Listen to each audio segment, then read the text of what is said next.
Hey everybody, welcome back to Industry Night with me, Nycci Nellis, the show that takes you on the deep dive on things happening in the food, wine, and hospitality scene. Thanks so much for coming back to me today. As you can see, here I am in the gorgeous Wine Lair, the private wine club just off the Ritz-Carlton in downtown DC. I'm so lucky because every week I get to be here with my guests and be surrounded by all this fabulous wine. But as you see, I don't drink while on air because I wait until the show is over. So for those of you who are new here, thanks so much for joining me. A quick little housekeeping notes on who I am and what I do. I've been covering the DC food, wine, and hospitality scene for the last 20 years. Check out the list, areyouonit.com, the online e-zine that tells you about everything happening in the DC metro area. Openings, food promotions. The calendar right now is so chock full of events. You have no excuse not to leave your couch. You can tune in every Sunday on 1500 to Foodie and the Beast. That's my husband, David, and I. I am the foodie. He is the beast. Obviously.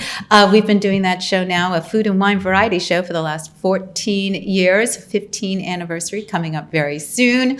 Follow me at NYCCI, NELLIS on Instagram, Facebook, Twitter, LinkedIn, and now, as you're watching, on YouTube. Don't forget to subscribe, please, to the show. And what else do I have? Let's see. Oh, you hear me on WTOP, and I've got some TV spots coming up, which I'll tell you about shortly. Okay, so if you pay attention to my Instagram feed or LinkedIn or Facebook or Twitter, you see that I totally get out and about. And the last couple days, I've been doing some really fun things. So last weekend was White House Correspondents' Dinner weekend, and it was party central here in DC. Thursday, Friday, Saturday, and Sunday, there were like insane events every day. I see my guest here shaking his head. I want to know where he went.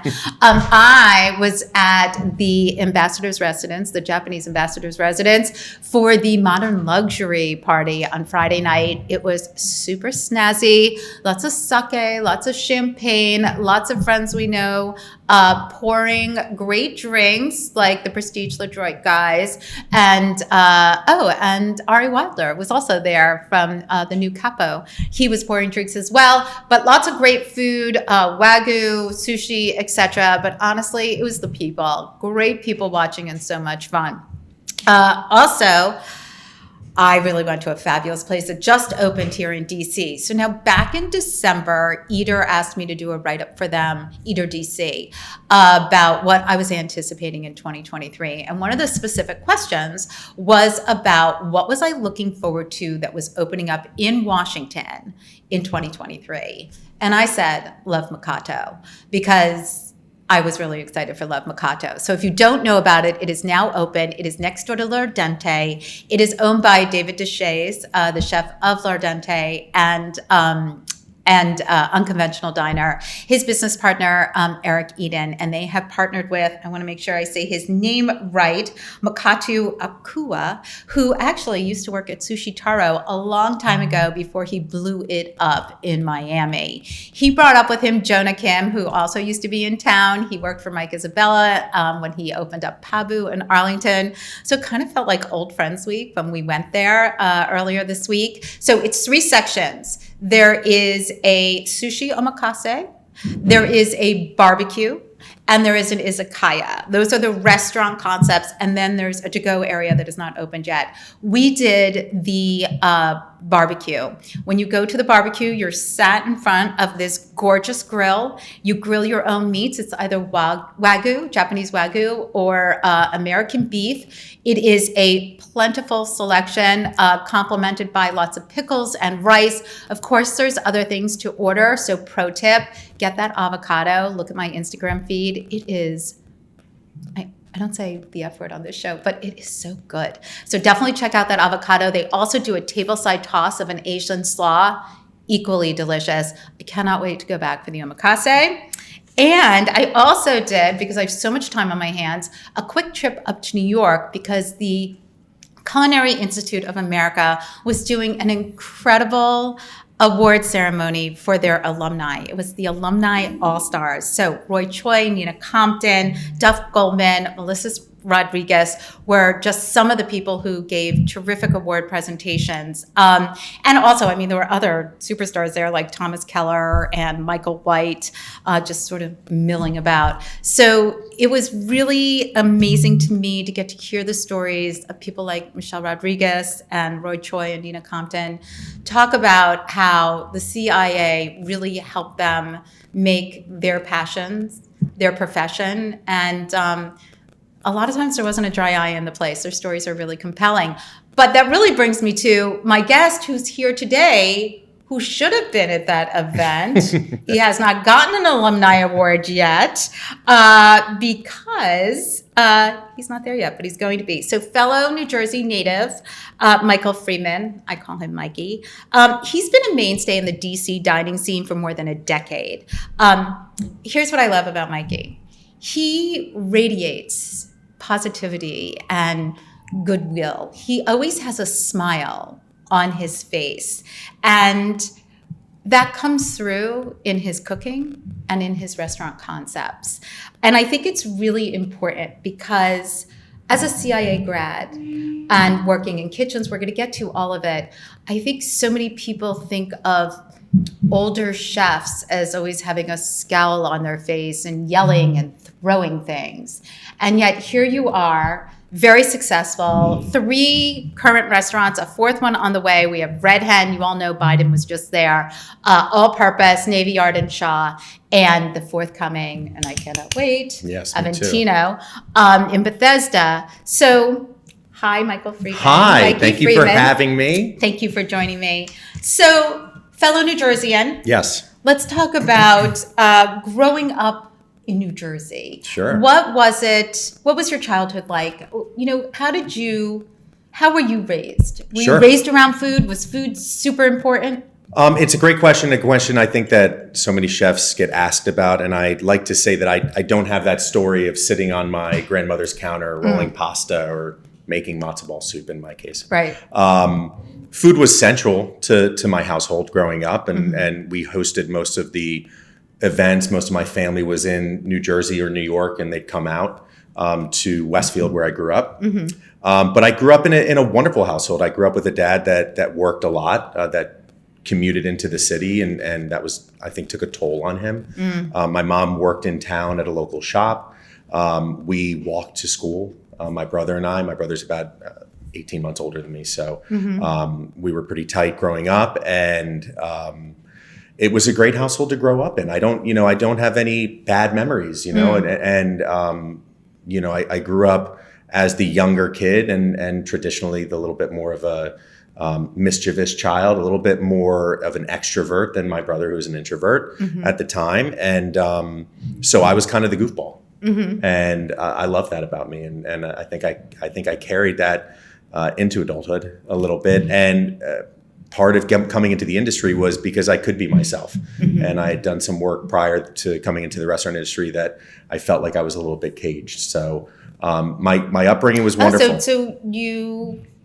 So high school, yeah. Like, were you into sports or were you in theater? Like, what was your thing? Yeah, so I played hockey. Okay. From about 12 until 18. So I was part of the hockey team. I was terrible at it, but I loved being part of the team, which is something that transferred into my current career. I loved theater, and I was in choirs, and so I was very involved in school. I wasn't inferring that you're dramatic, but I think we all have an inner thespian at some point.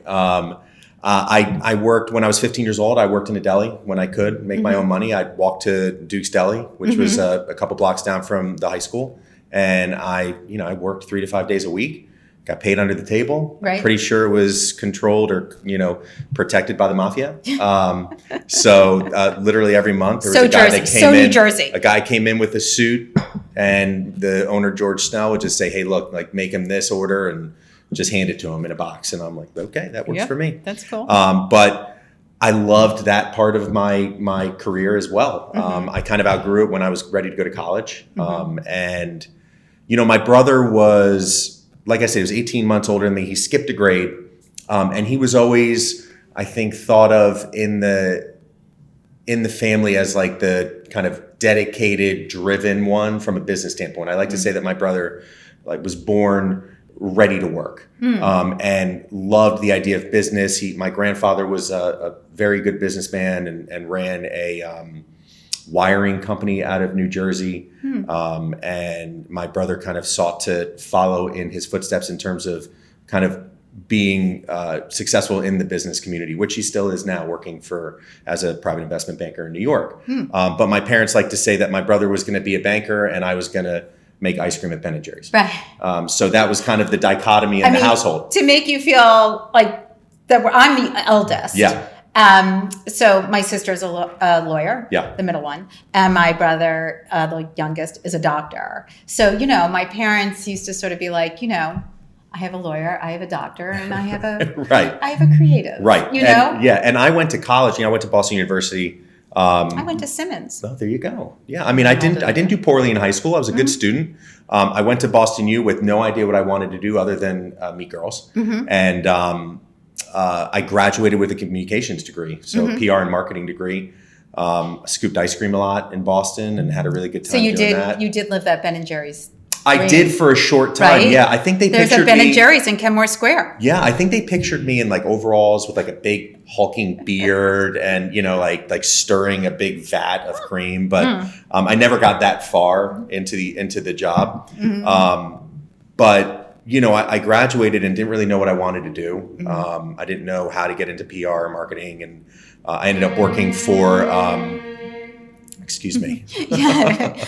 I'm so glad you're so comfortable. I ended up working for Viacom. I was selling radio airtime right out of college, and I absolutely hated it. It just wasn't for me. It sounds soul-sucking. It was, and it really was, and it kind of led me to quit and reassess. I ran out of money in Boston. I moved down here to D.C., where my parents had moved from New Jersey down here for my dad's work. And they had an apartment right outside the city, and I lived in the apartment. And my dad said, "Look, if you're going to be here, you got to get a job." Sure. And I remember being really stressed out. I didn't really know what I wanted to do. I was living in the guest room in my parents' apartment, and my mom had all these cookbooks. She was a great cook, still is a great cook, and she always collected cookbooks. And so I used to read these cookbooks at night, and this was the pre-cell phone days, the pre-DVR days. Like we had books and we had TV, and But let me just pause you for a second. Sure. Where were you on eating?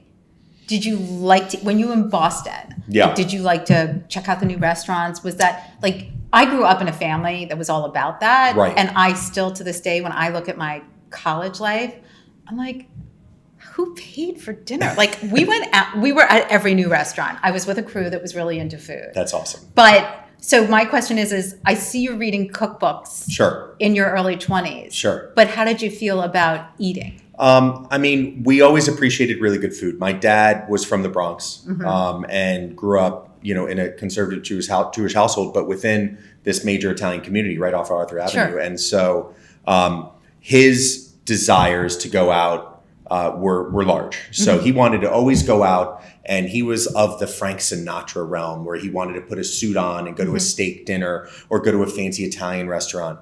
And so we did those things as kids growing up. We went into New York City and went to places like Fresco and all the different Midtown spots. Yeah. And we went to fancy places around New Jersey. And I remember those experiences and loved those experiences growing up. Looking back on it now, I think they were formative. Sure. Going to college, certainly I was on a shoestring budget and I was eating out of the student dining halls, and I really wasn't I wasn't reaching out for the newer restaurants. I don't think I felt like I was even allowed in them at, let's say, 18 or 19, right? I wasn't like of the level. I think that when I graduated, I wanted to jump in age very quickly. So I started drinking scotch.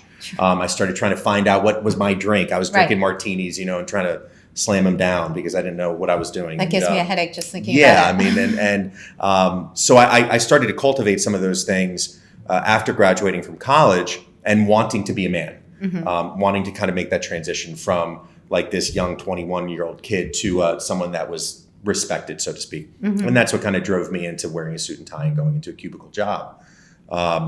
Starting to read my mother's cookbooks, I think I just liked the pictures at first. And again, there was no like deep desire to be like, oh my God, this is for me. I want to cook. But when I started putting the pieces together of what a job like that might entail, and remembering my experiences in college and even high school working in smaller kitchens, it started to make more sense for me. And I was very calculated on the decision to go into cooking because I said to myself, I'm 21 years old. I'm going to check this off the list, but I want to make sure I want to check it off the list. Okay. And I want to at least exhaust the idea of being in a restaurant setting.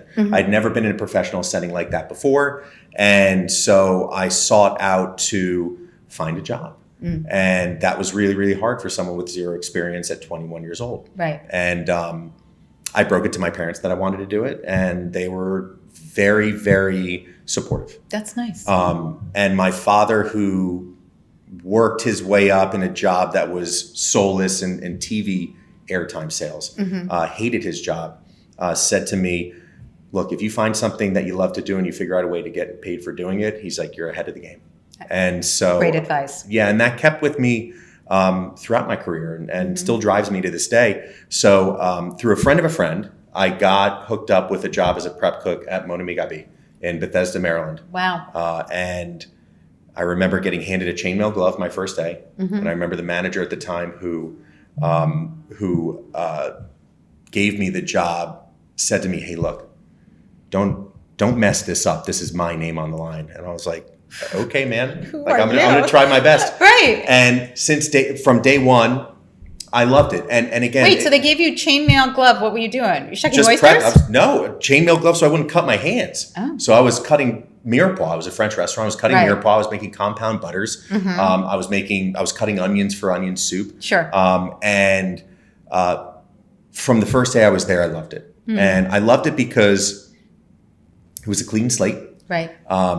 I was using my hands. I was being creative, and I was always creative. I always loved building things as a kid. And there was a technique to it, right? I was learning directly and indirectly a vocation. And that was something that was important for me. And so chicken came first. Yes. And then you decide to go to the CIA. Yes. And how did your parents feel about that after paying for 4 years of college? Well, I paid my way through CIA. Okay. So I made enough money to pay my way through CIA. Wow. And did Let Us Entertain You have any sort of programs or anything like that? No, they didn't. And they wanted me to stay aboard. You know, I became, within 9 months at Let Us Entertain You and Monami Gabi, I became a sous chef. Wow. And not because I had any kind of understanding of cooking or foundational skills. I could speak English and Spanish. And I was a good organizer and I could follow systems properly. And that was really, not to discount Let Us Entertain by any means. I think I was the right person for the job. They're a machine. They are a machine and they're a systems-based company. And I learned so much from them. And it was such an invaluable experience to be there and learn the ins and outs of not only restaurants, but creating a dish, cooking something from the ground up. I like to say that chefs, and this is a very kind of basic comment, chefs are either artists or they're plumbers. Okay. And I'm a very good plumber. Okay. And what I mean by that is there are people that can take ingredients and match them in ways that I could never even imagine. But I'm really good at the building blocks of dishes, and I'm really good at trying to figure out things and figuring it out and then making it work for the guest perspective. And I think that's a skill set that I think young chefs forget about. Because the foundations and how to plumb something correctly. And when you get to be an owner, you get to learn about plumbing as well. So there's that as well. Okay, so you get to Hogwarts. I get to Hogwarts, that's right. So I had the pleasure, a couple of years pre-pandemic, they invited me to come up for a weekend. That's awesome. And experience the school. Sure. Did you do classes? Did you take classes? I did. Oh, awesome. Did you do like a boot camp? I sort of like a boot camp. And I have to tell you, while I was there, I was like, oh, I was supposed to come here. Yeah, you missed out. I was like, now the kinds of classes they offer today and the structure in which they do things is very different than when I was in college. Sure. But much like you, I mean, when I graduated, I communications, I mean, I didn't know what I was doing, but I knew I loved food. I mean, I actually cooked in my dorm room. Like I had a hot plate and I had a toaster oven. That's like awesome. I catered in my room. Like I was like, I'm not going to that commissary. But when I got there, I was just, you go to the culinary school because you want to be there. Yes. And there's so much knowledge. Yes. And they're so invested in your success. That's the part that I think blew me away the most. Yes. Like, you know, the breakdown, in the dorms, you could learn how to practice your breakdown of Sure. a pig. I was Sure. like, right here? Yeah. I mean, and the books on the shelves are all food related. Mm-hmm. You know, you go to the library and it's all food related. Mm-hmm. I mean, so it's very immersive. I think with CIA, you know, again, I went there and I was 25, Okay. 26. So I was the old man because a lot of these people were coming in between 18 and 20. Sure. You know, maybe 18 right out of high school and they're like, I want to learn a skill, Mm-hmm. or maybe 1 year under college under their belt or community college, and they were like, look, I don't want to do this, and you know, I think I'm going to go to culinary school. Now, there's a prerequisite with CIA where you have to have at least 6 months of experience working in a professional setting. Mm-hmm. So I did that. You know, I wanted to cook, and I ended up getting a job, you know, managerial job with Let's Entertain You. And I loved working there. I loved working at Mon Ami Gabi. It was such a great environment. I met my future business partner, Mike O'Malley, there, who was a manager at the time. And I remember starting to talk to my executive chef. And I said, look, I think I want to go to school because I always believed in foundational learning. Right. And that's another kind of debate in terms of should you go to culinary school or shouldn't you? And there's a lot of different layers to that onion. But But it's something that you wanted. I wanted it. Do you know what I mean? Yeah, and you have to pay to play, but Yes. it worked out. And I remember our corporate chef from Chicago came down for the weekend. We were doing menu testing, and I talked to her, and I said, you know, I'm really interested in going to the CIA. And she goes, hey, cook me a hamburger. Okay. And I said, okay. I was like, what temperature? She's like, I want it medium rare. And I was like, great. So I cooked the hamburger, you know, traditional setting, you know, accoutrements on it. And she looks at it, she touches it. She goes, what temperature do you think this is? And I was like, well, I think it's medium rare. And she cut into it, and it was raw. Okay. And she said, honey, go to culinary school. Okay. And so that was a great leeway, you know, segue into me going to culinary school. And I was 25 when I went. I was one of the older students, and I wanted it really badly. I loved it. I loved the learning. I did the homework all the way through. I was doing stages on the weekends in New York City. I was helping other people. I was helping students out. I'd already kind of understood a lot of the cutting and the knife skills. Sure. So going through skills 1, 2, and 3 were very fun. It must have been so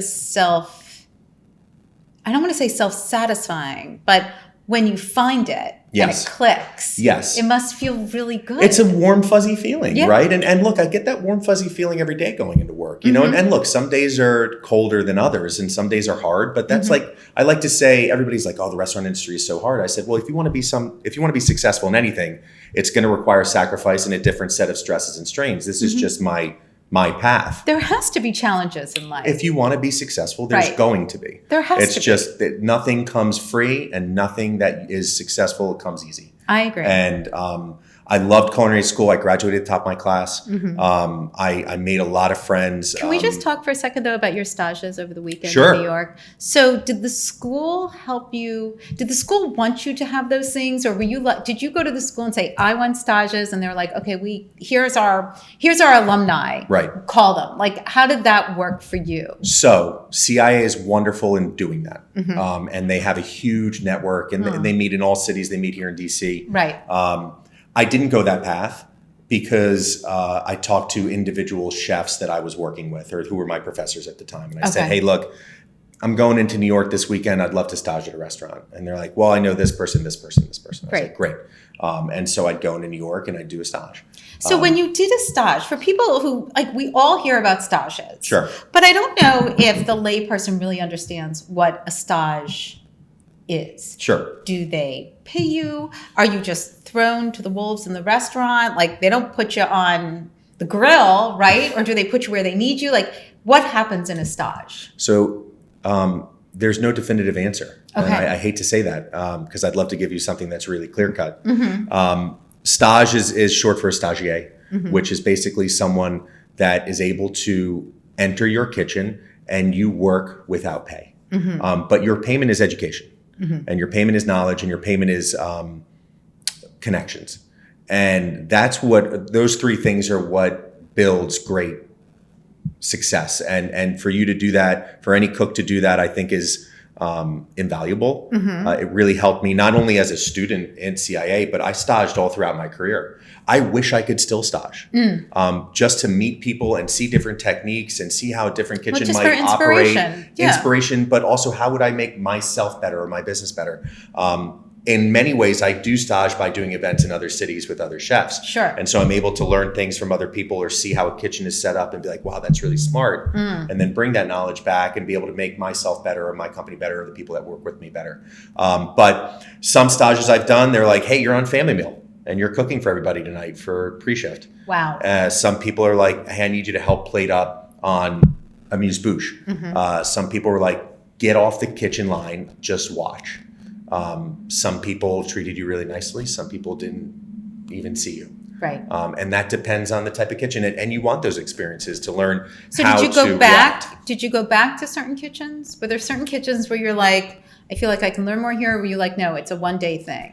You know, I had stages that were 3 days. Okay. I had stages that were just one day. I had stages that were 2 days. So you can set it up just like that. Look, as a business owner now, looking back in hindsight, is 2020. I mean, I would allow a stage to come in for a whole week. Yeah. And I did that at Red Hen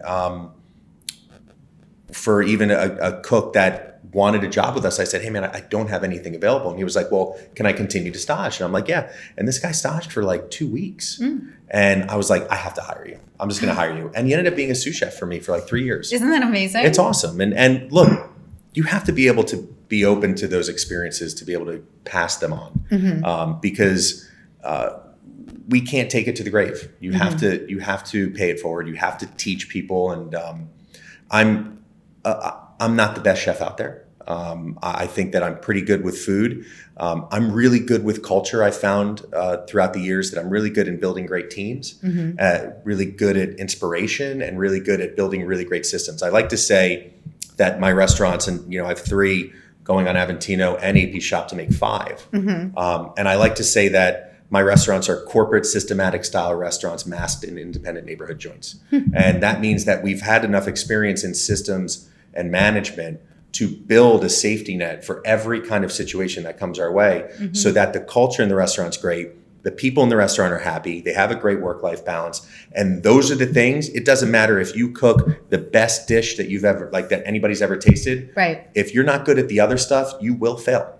I agree. And so you have to have a really great foundation, not only in the understanding of how to cook, but how to treat people well, how to write recipes correctly, all the nuts and bolts. The restaurant business is just that. It is a business. Right. It is no different than someone running a hair salon or a paper company or anything like that, or a private investment firm. It's all about people. Well, I was thinking about your brother. Yes. You compared yourself to your brother, but Sure. at the end of the day, you have become a businessman. I have. It's just affected differently. Yeah.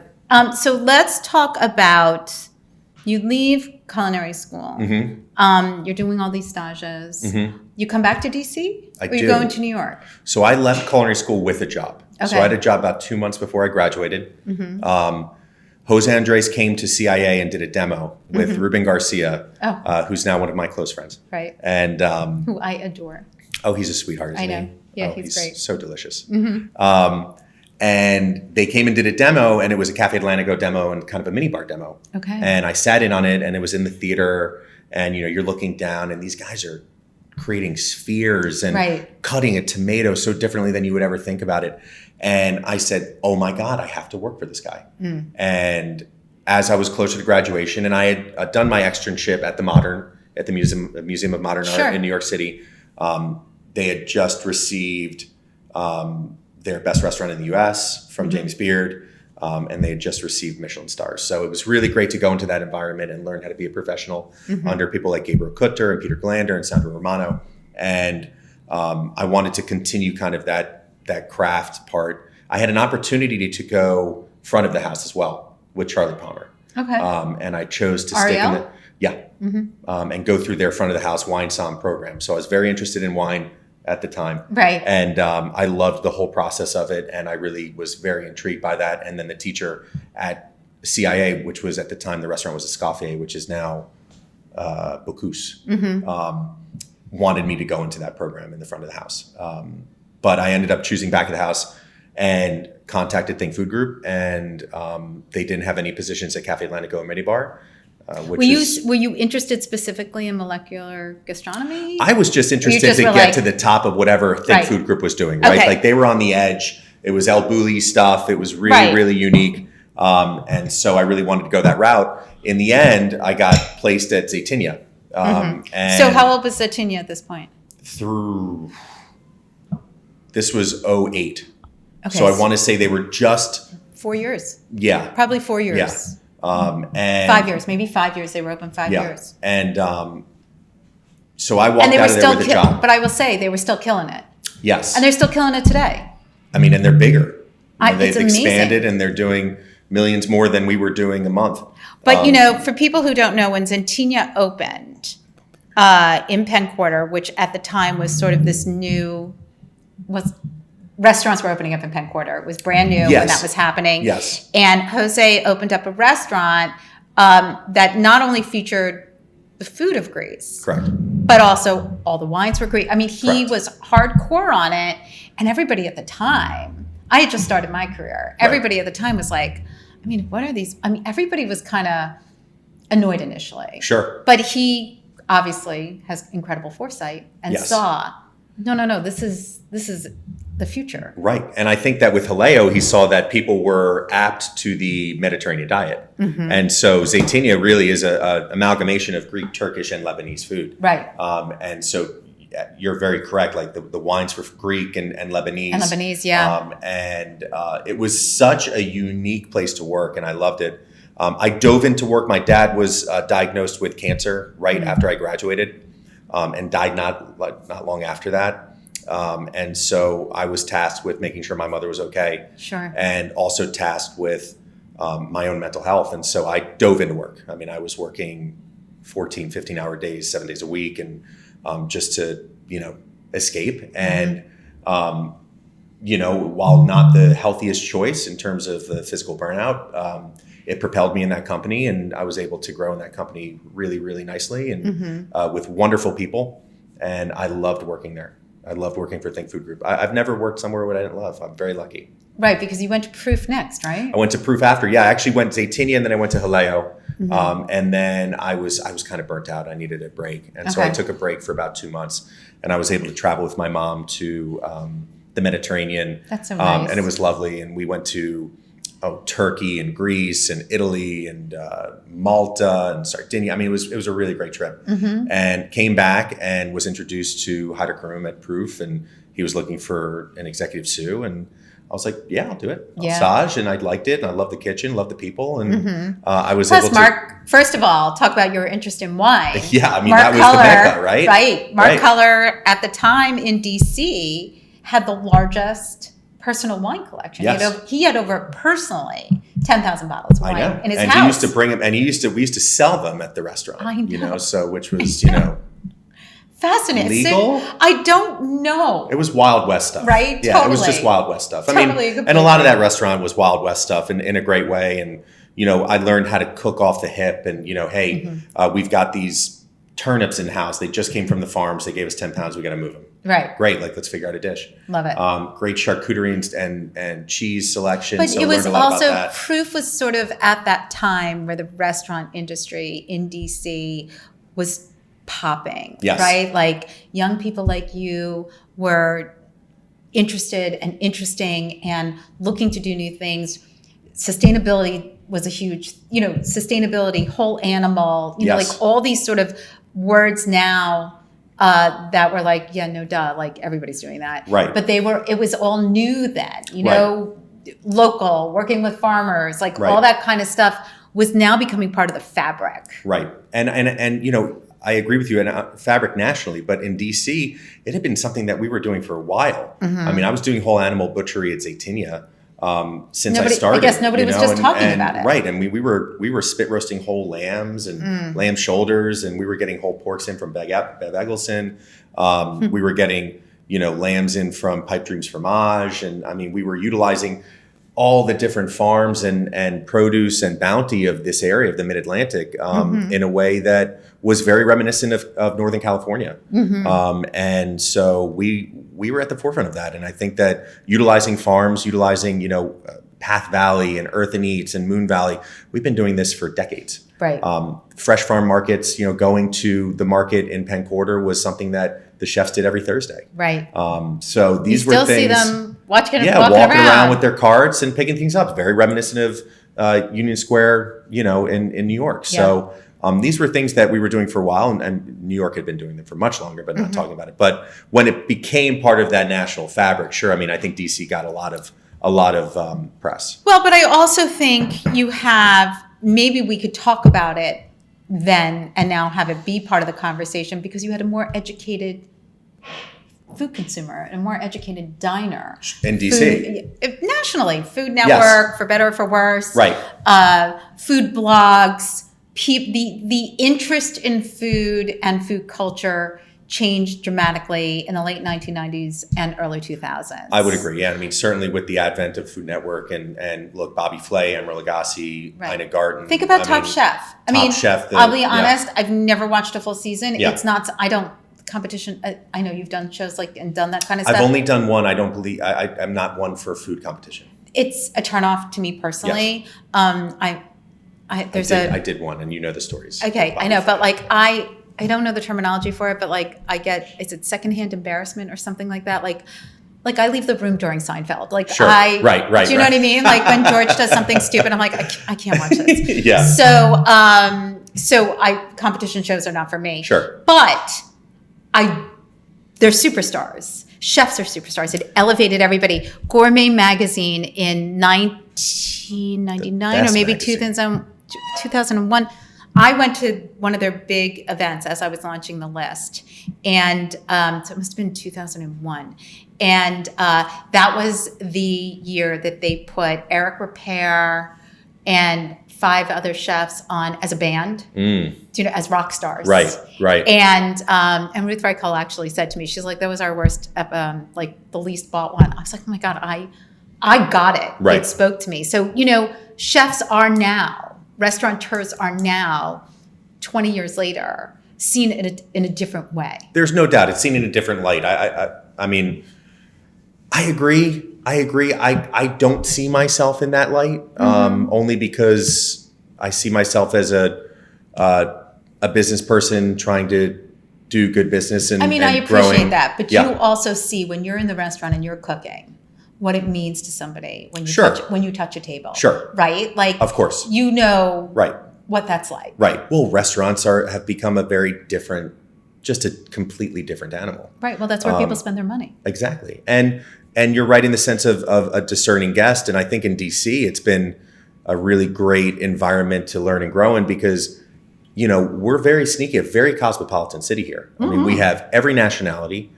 We are the center of the federal government. Yep. We're an incredibly green city. We're the greenest city per square foot in the country. We've got free museums. We're surrounded by lush landscapes. Yep. So it's a wonderful place to work. It's a wonderful place to live. And there's so much culture. And from a business standpoint, we have a built-in clientele, but there's also such a transient clientele because of the federal government. So and also we get tourists. Right. And we get new guests all the time. So that's really exciting as well. So let's talk about opening up your first restaurant, because not only did you go out on your own, with a concept at the time, quite frankly, there wasn't a lot of Italian really in the city when you the kind of Italian that you were doing. Right. There wasn't a lot of anything actually. There was Italian, but there was not a lot of sort of red sauce Italian restaurants at the time. And you also opened in an area where there were no restaurants. I mean, you opened up in Bloomingdale. I didn't even know that neighborhood had a name until you opened up there. So let's just talk about how that sort of came to be. Sure. Yeah. I mean, I was 29 when I signed that lease, and you were such a baby. I was a baby. I had hair. I mean, it was great. You're wearing a hat. Nobody can tell. I am. Yeah. I have long wavy hair under this hat. He just doesn't want to show me up. I had a deep desire to make it on my own. And I had a deep desire to try something new. I felt that DC was lacking neighborhood restaurants. And that did not exist in the city. Penn Quarter existed, DuPont Circle existed, Georgetown existed. Everything else Cap was Hill. Cap Hill, Cleveland Park, right? Ish. But to have a restaurant my goal was to open a restaurant that chefs and cooks would come on their days off. And I really wanted to cook for them. And to be fair, for people know, even though we're only talking 10 years, because you are celebrating your 10-year anniversary, Mazel Tov, by the way. Thank you. There was no wharf. Navy Yard was still a glimmer in people's eyes. yeah. I mean, I think the stadium had opened, but nothing else. Yeah, the stadium opened in 2006. Yeah, but I mean, things were just starting Correct. there. But these neighborhoods were non-existent, or No. just Union Market, is 10 years old. So, I mean, Correct. that area was just beginning We watched that birth. I know. I mean, and Red Hen's 10 minutes away from there, maybe Right. 8 minutes away.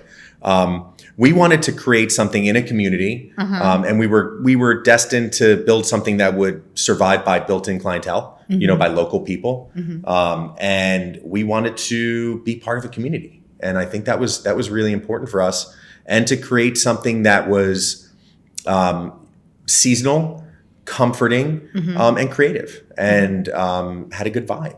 And Right. so the Red Hen was born. We walked by this space multiple times. It was gravel on the floors. It was a shell, right? It wasn't anything. It literally was nothing. And the building was built in the early 1900s. It was a carriage house that turned into a car garage, that turned into a laundromat, that turned into a drug trafficking area in the 80s. And we grabbed the space, and we loved the landlords, and they loved us, and they gave us enough time to put a restaurant into it. And how did you come up with the menu? What was it that you wanted to serve then? So going back again, kind of full circle into Jersey, and again, I grew up in a Jewish household, but within an Italian community. So Italian food and Jewish food were very much comforting pieces of my life. And so I wanted to emulate those, but I also wanted to kind of copy what other neighborhood restaurants were doing in the country, right? Because I went from being an executive sous chef to an owner. I skipped executive chef. You did. And so I needed to really catch up and figure out what the correct format, what the correct plumbing was for this menu. And places in California, in San Francisco, I worked at Encanto, did stages at Encanto with Chris Cosentino. We loved all of the Brooklyn, Italian-inspired restaurants, Issa in New York, and all the other ones, Marlowe and Sons. I could go, the list goes on and on and on. Well, to me, I think of Justa. Sure. Do you know what I mean? Right, and I don't think that was even around at the time. But when you go to LA, correct. There's so much of that. Correct. It's hard to believe they eat carbs out there, but they do. I know. I think they walk everywhere. It's like New York, they eat all the carbs, but you walk 10 miles a day. Right. We don't do that here. We need to do more of that. But so the goal was to create something within the structure of antipasti, pasta, mains. That was it, right? Give the guests remove the hurdles, as Mike O'Malley says, my business partner. We were in the business of removing hurdles for the guests so they could come in and have an enjoyable experience at the correct price. Right. Which right now is so key. More than ever. Right. And we could have a whole hour talking about pricing and how poor some people do it and how well some people do it. But the goal for us was to under-promise and over-deliver. And that is one of my mottos. Yeah, and give people a really great hospitality experience, and there was no theme to the restaurant. There was no fancy things on the wall. It was a brick building, and we put lights in it, and we put a big horseshoe bar overlooking an open kitchen with a wood-burning hearth.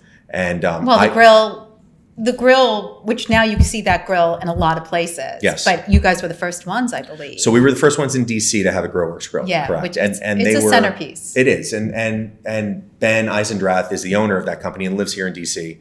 And so it was great working with him. And I was actually on a stage in New York and saw that grill. Gotcha. And literally called the designer of the restaurant. I was like, look, we have to build this hearth. We can't just put this grill in. We have to build it. And that was I can't even remember the restaurant I was in New York. It was a Spanish restaurant. It was great. Tertulia. There it is. Oh, that was a good restaurant. Tertulia. And so, yeah, I mean, that's what the idea of the Red Hen was. And we wanted to be a neighborhood restaurant. We wanted to remove hurdles. We wanted people to be able to come and sit at the bar and have a beer and a bite. We wanted people to come and have pastas and wine. We wanted people to commiserate, to celebrate, to do whatever you needed to do. The thing that I always loved about Red Hen, because it's not in my neighborhood, but we would go there. Yeah. So it did become a destination location. It did. The Bidens just were there. Sure. I know it was a big drama that they both ordered the rigatoni, but the Crazy. rigatoni is fucking good. Yes. So big deal. Yeah. I mean, I really struggle with that whole, but listen, it gave you legs, so who cares? I mean, I feel like I already had legs. It gave me springs on Yes, my feet. Yeah. without a doubt. Yeah. So then you open up the two all-purposes. Sure. Were people like, where's the pizza? Where did pizza come from for you? Because pizza is a whole other animal Yes, when we're yes, talking it about a restaurant and food. It's a whole nother restaurant in the restaurant game, Right. It's a science. It's something that's incredibly prevalent. It's something that everybody has an opinion on. Yes. And so pizza came about because Mike O'Malley and I were sitting at the bar at Red Hen after service one night, and we had looked at this space in Shaw. That was a hole in the ground.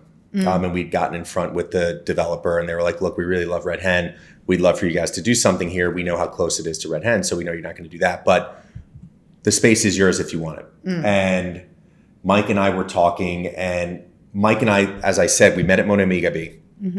We became very good friends. And we matched our days off. So we'd have our days off together. So we'd hang out. Because, if you're restaurant industry buddies, like you're buddies. Right. And we're still buddies. We still zets each other, and we're like old souls together. And we'd go to Tuami's almost every day off.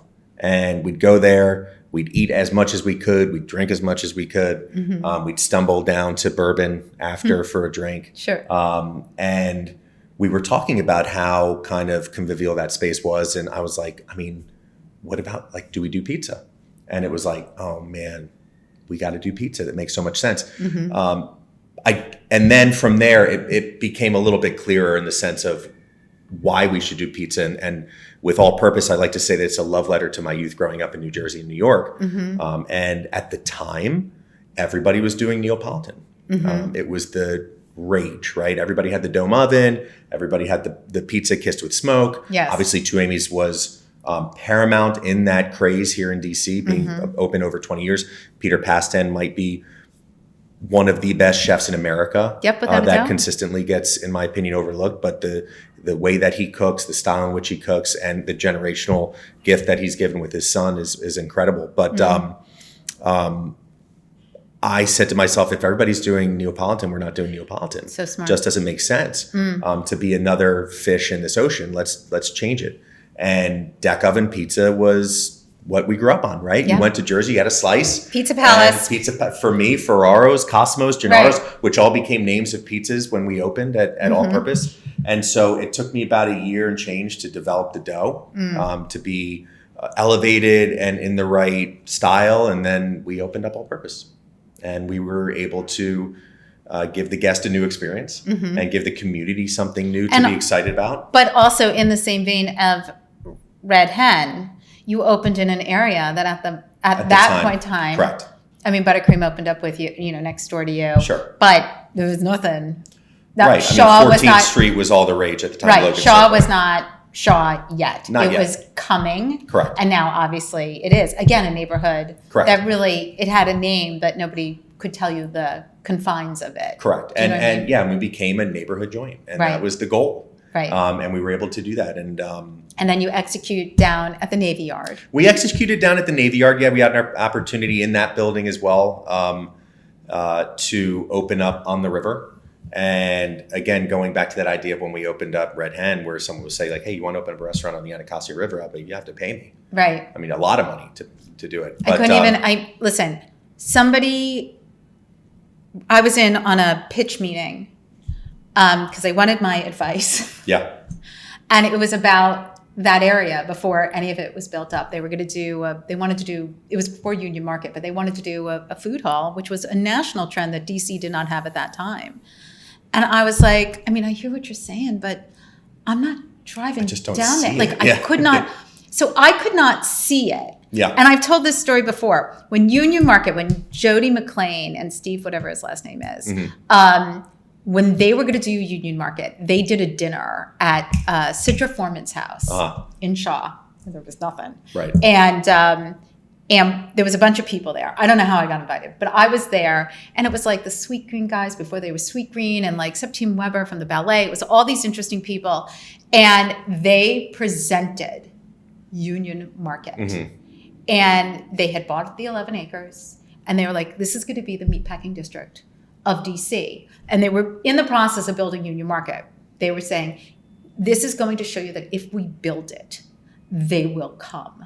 And every time I go down to the Union Market district now, I'm like, God, they really did it. I wish that person had laid out to me what the Navy Yard was going to be. How many phases it was going to. Oh, do you know what I mean? Yeah. Like, I did not know. Sure. Like, I bought what Jody was selling. Sure. I was like, she's going to do it. It's going to work. But nobody told me what was happening in Navy Yard. They were just like, look, they built this stadium. They knew at Maybe the time. they didn't. I really but you don't know what think. I mean? Like, yeah, it feels like it's been piecemeal. But it's so beautiful now. It's gorgeous. Yeah, I mean, Navy Yard, over the bridge, past DC Water, past the, we're right in front of the ballpark. Right. Right on the Anacostia But River. aren't they also going to continue that boardwalk? So they're going to the point? connect it to Buzzard's Point to connect to the wharf. Insane. And so that's really where we think we'll really see a huge I totally agree. increase in demographic sales on a demographic and sales on a like annual level, right? Because it'll be like the High Line. Correct. Do you know what I mean? One would Because hope. it's aesthetically pretty. Yes. So people want to walk it. Correct. And it always amazes me that the value is not placed on the water to begin with in this city. I agree. And that it it's just taken this long. Never has. I mean, maybe Georgetown, but I mean, it's but been a now, while. but Yeah. it will all connect. Yeah, and the So Wharf cool. has done a phenomenal job in that build out. Navy Yard's done a phenomenal job. We're right in the middle of Navy Yard and the Wharf. Yeah. And MRP's done a great job building these buildings.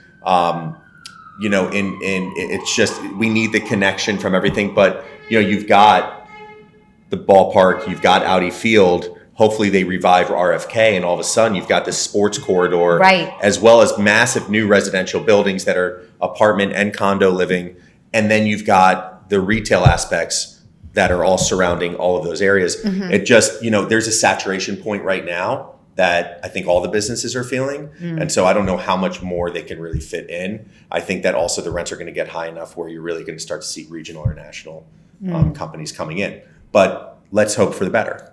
We have to hope for the better. Yeah. Right? It has to be the goal. I agree. Let's talk about Aventino, because we could go down a total, when we talk about rents. I had John Asadorian on this show quite a while ago. That's my buddy. I love him. I love me some But John I was Asadorian. like, Love you, dude, John. Mwah. I was like, if square footage is a problem for me. But anyway, he was. Square footage is a problem for you in terms of price per Yeah. square foot, or just Yeah, how I large think or small spaces? I think they're totally arbitrary, the square footage. Like, I mean, Yeah. if you be. want to change the dynamic in the city, you're going to have to. We will not have local retail if the price per square foot stays at the rate that it is. I agree. It's going to squash it. Well, Anyway. Well, it might have already squashed. Yes, I think we're going to see more effects of that. Anyway, let's talk about Aventino. Aventino. Yes.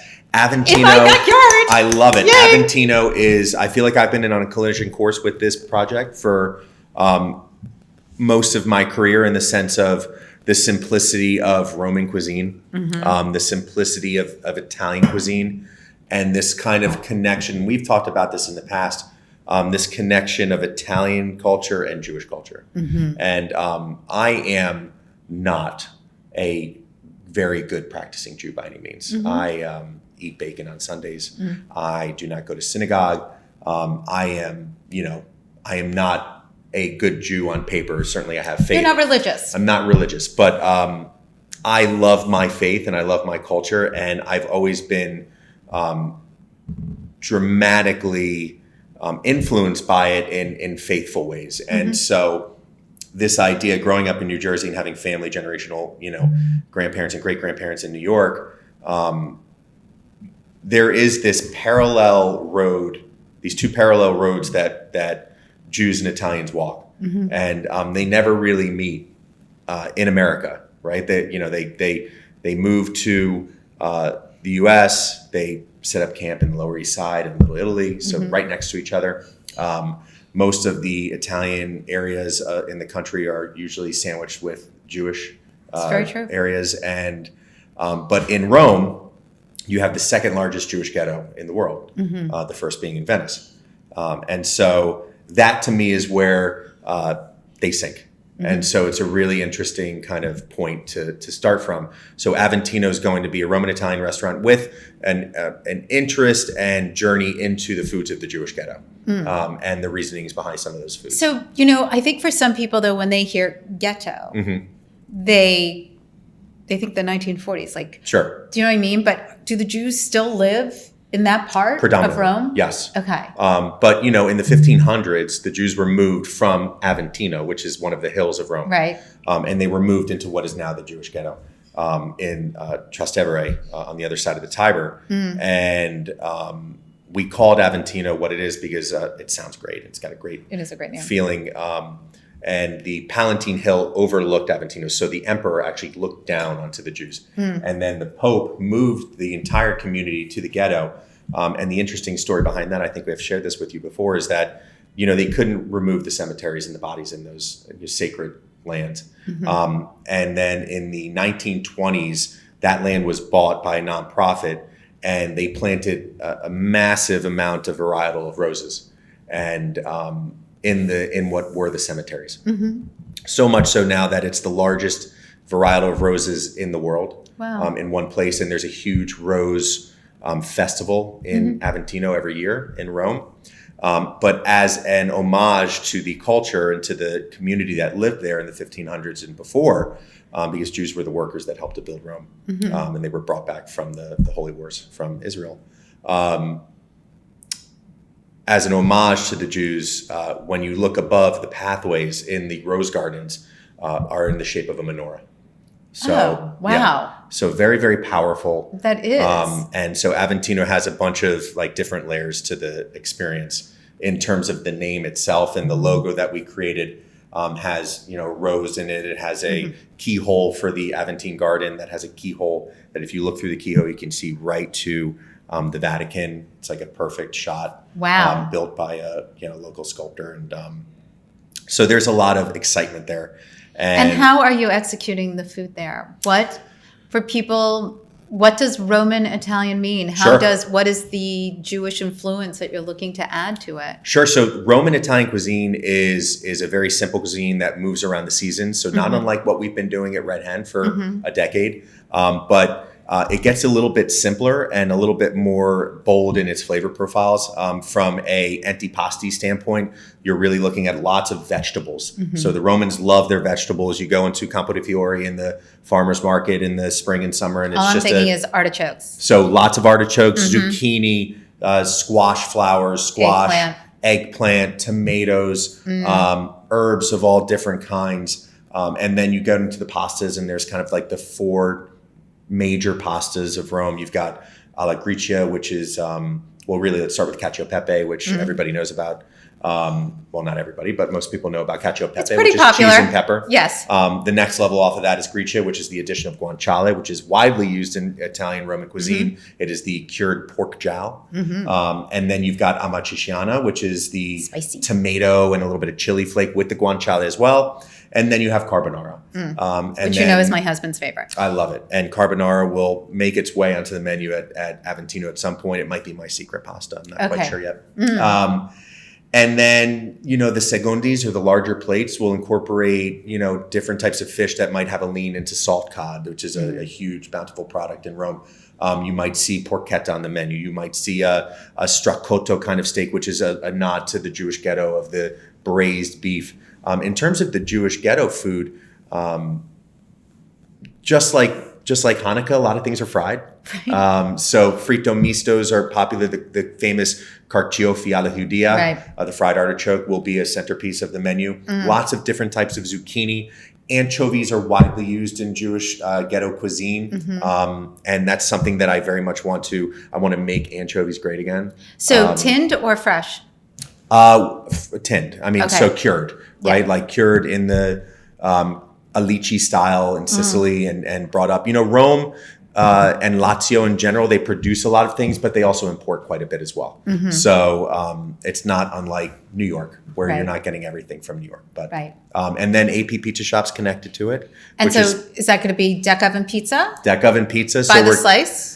At lunch, yes. We're going to be doing 18-inch pizzas by the slice and wait. sandwiches and salads. And we're going to be doing our classics the rest of the time. And so it's a sit-down restaurant? So we've got 20 seats in there. Oh, yeah, I didn't realize that. I was in my head. I was seeing a window. Like I'll bring you by.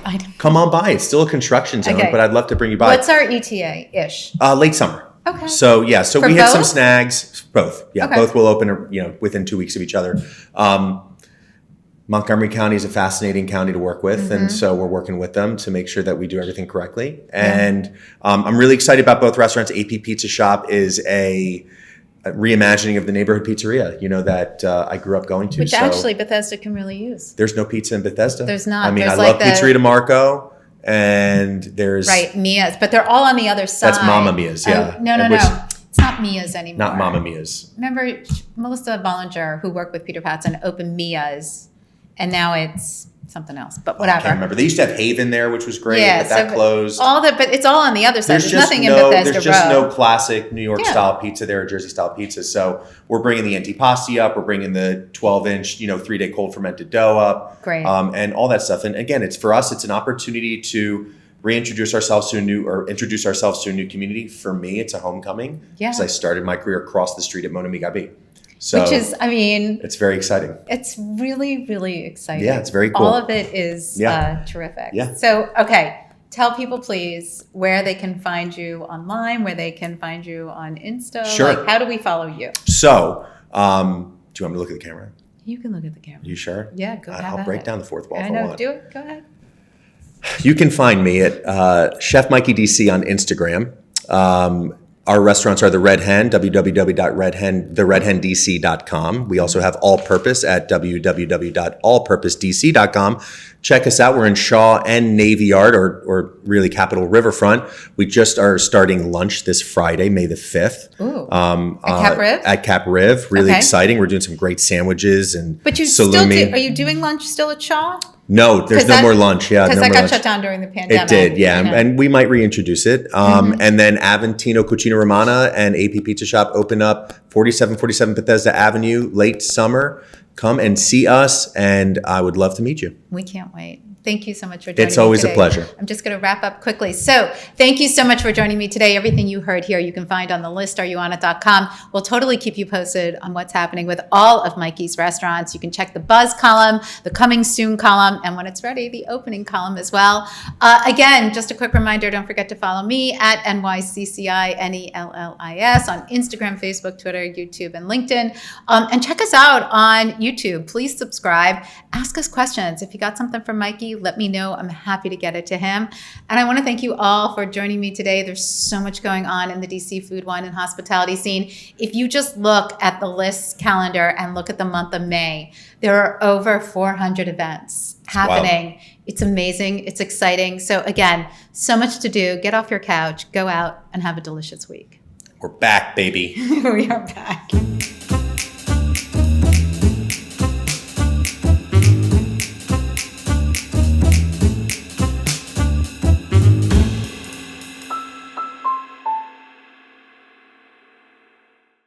Produced by Heartcast Media.